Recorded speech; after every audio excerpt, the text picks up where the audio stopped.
بسم اللہ الرحمن الرحیم۔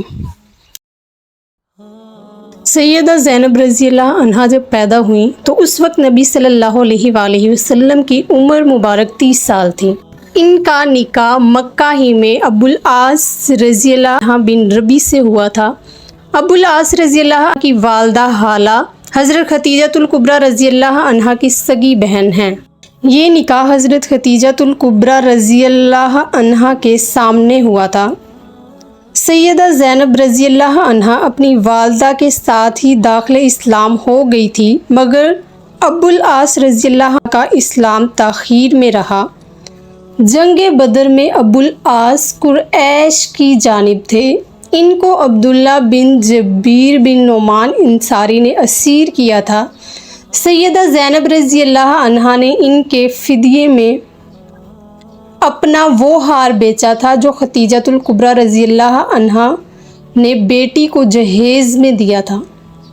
ابتدائے ایام نبوت میں کافران مکہ نے ابو العاص رضی اللہ عنہ کو بہت اکسایا کہ وہ زینب کو طلاق دے دیں، مگر اس نے ہمیشہ انکار ہی کیا۔ ایک موقع پر آپ صلی اللہ علیہ وآلہ وسلم نے اس فعل کی توصیف شکر گزاری کے ساتھ فرمائی تھی۔ ابو العاص رضی اللہ عنہ نے اسیری بدر سے رہائی پاتے وقت نبی صلی اللہ علیہ وآلہ وسلم سے وعدہ کر لیا کہ سیدہ زینب رضی اللہ عنہا کو ہجرت کی اجازت دے دے گا۔ چنانچہ سیدہ اپنے والد مکرم کی خدمت اقدس میں پہنچ گئی۔ سفر ہجرت میں سیدہ زینب کی مزاحمت حبار بن السود نے نیزہ تان کر کی تھی۔ اس صدمے سے ان کا حمل ساقط ہو گیا تھا۔ حبار بن السود فتح مکہ کے بعد مسلمان ہو گیا تھا اور رحمت للعالمین نے اس کا جرم معاف کر دیا۔ نبی صلی اللہ علیہ وآلہ وسلم نے ان کی منقبت میں فرمایا ہے، یہ میری بیٹیوں میں افضل ہے، میرے لیے اسے مصیبت پہنچی۔ ابو العاص رضی اللہ عنہ کو سیدہ زینب رضی اللہ عنہا سے بہت محبت تھی۔ ابو العاص رضی اللہ عنہ تجارت کے لیے شام گئے تھے۔ اس وقت قبیلہ قریش مسلمانوں کا فریق جنگ تھا، اس لیے ابو بصیر رضی اللہ عنہ ابو جندل رضی اللہ عنہ کے ہمراہ ہی مسلمانوں نے جو اسلام لانے کے جرم میں ابو العاص رضی اللہ عنہ کو سیدہ زینب رضی اللہ عنہ سے بہت محبت تھی۔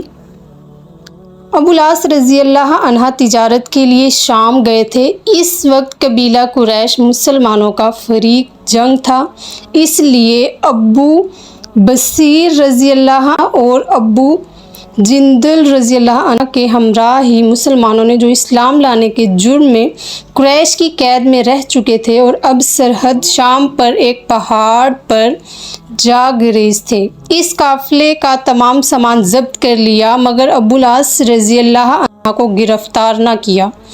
ابو العاص رضی اللہ عنہ وہاں سے سیدھا مدینہ طیبہ پہنچا۔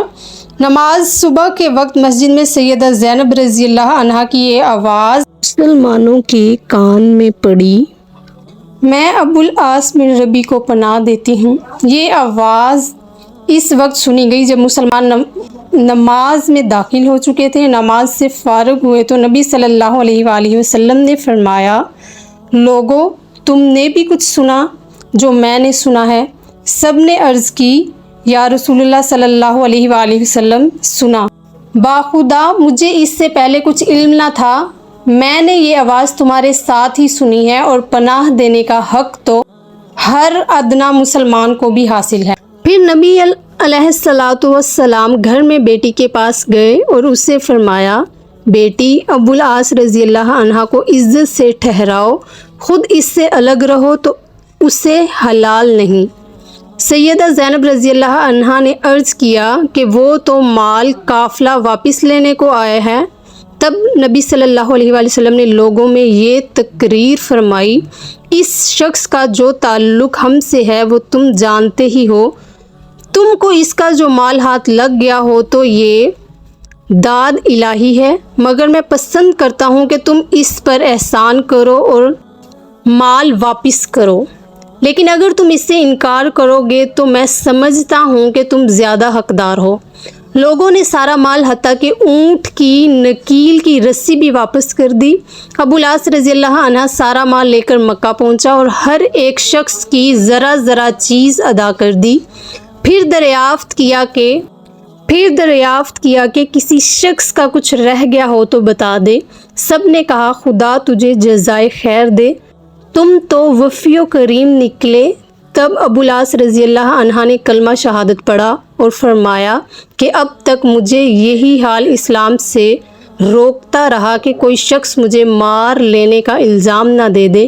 اب میری ذمہ داری نہ رہی تو میں اب خلعت اسلام سے البس و مزین ہوتا ہوں اور مدینہ کو روانہ ہوں۔ وہ مدینہ پہنچے تو نبی علیہ الصلاۃ والسلام نے 6 سال کی مفارقت کے بعد نکاح اول ہی پر سیدہ زینب رضی اللہ عنہا کو حضرت ابو العاص رضی اللہ عنہ کے گھر رخصت کر دیا۔